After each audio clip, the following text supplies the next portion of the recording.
जय श्री राम दोस्तों। आज के दिन की शुरुआत हुई गौ माता के दर्शन के साथ। पर आज के दिन में जो हुआ है ना, मैं श्योरिटी के साथ कह सकती हूँ आज से पहले वो दृश्य आप लोगों ने कभी नहीं देखा होगा। सच में यार, आज सुबह सुबह उठ के मैंने चाय चढ़ा दी थी। फिर मैं बाहर की तरफ गई तो मैंने देखा कि गौ माता खड़ी हुई है। तो मैं इनके लिए गुड़ लेके आई। मैं इनको गुड़ देने लग गई थी। ये बेचारी ऐसे ही घूमती रहती, कभी इधर कभी उधर। लोग जो इनके मालिक होते हैं दूध पीते तब तक तो ठीक है, फिर छोड़ देते हैं गाँव में घूमने के लिए। कोई इनके मारता है, बेचारी पता नहीं कैसे घूमती है।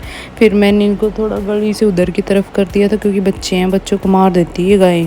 तो उसके बाद मैंने आ गई थी मैं अपनी किचन में। मुझे लगाना था आटा, क्योंकि आज संडे का दिन था तो सारा काम आराम से ही करना था। आज का प्लान था आलू के पराठे बनाने का। तो उसके लिए मैं सबसे पहले लग गई थी आटा छानने के लिए। आटा छानने के बाद देखती हूँ धीरे धीरे करना है आज तो काम। आज तो कोई जल्दी नहीं थी, इसलिए आराम आराम से कर रही थी मैं काम। उसके बाद बाहर आके देखा तो बारिश आ गई थी। बारिश तो भाई सुबह शाम रात कोई भी टाइम नहीं देख रही, आए जा रही है। जब मन करे तभी आ जाती है। उसके बाद मैं नहा धोकर आ गई थी पूजा करने के लिए। सबसे पहले मैंने लड्डू गोपाल जी की पूजा की और बाकी सबकी पूजा की और इनको भोग लगाया। ये देखो हमारे लड्डू गोपाल जी बैठे हुए हैं यहाँ पे। इनको अच्छे अच्छे कपड़े पहना के बैठा रखा है हमने। उसके बाद मैं लग गई थी अपनी रोटियां सेकने के लिए, क्योंकि पापा पराठे खाते नहीं है तो उनके लिए मैंने रोटियां सेकनी स्टार्ट कर दी थी। उसके बाद ये देखो मेरे आलू रखे हुए बॉईल कर लिए थे, इनमें मसाला मिक्स कर लिया था। और उसके बाद ये देखो थोड़ी सी आलू की सब्ज़ी भी बनाई थी, क्योंकि पापा खाते नहीं हैं तो उनके लिए थोड़ी सब्ज़ी तो चाहिए थी। हम तो वैसे भी दही और चटनी के साथ खा लेते हैं, तो ये उनके लिए मैंने थोड़ी सी आलू की सब्ज़ी बनाई थी। उसके बाद मैं लग गई थी पराठे सेकने के लिए सबके लिए। ये देखो क्रिस्पी क्रिस्पी आलू के पराठे। यार आलू के पराठे सच बताऊँ मुझे तो पर्सनली बहुत ज़्यादा पसंद है आलू के पराठे।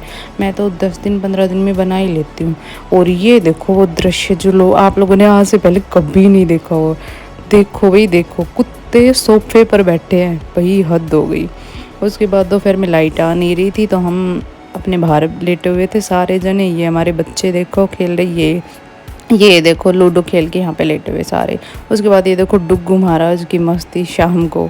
इसकी मस्ती तो सच में पूरा दिन ख़त्म नहीं होती, इतना चिल्लाता है हद से ज़्यादा, पूरे दिन मस्ती करता रहता है।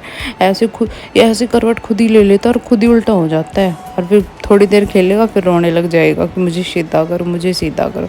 उसके बाद देखो शाम को फिर लाइट नहीं थी तो अंधेरे में खाना बनाना पड़ रहा था। बस लग गई थी मैं भी अपने काम में। आज बनाई थी मैंने टिंडे की सब्ज़ी शाम को। ये मैंने आटा वगैरह लगा लिया था, क्योंकि फिर बहुत लेट हो जाते।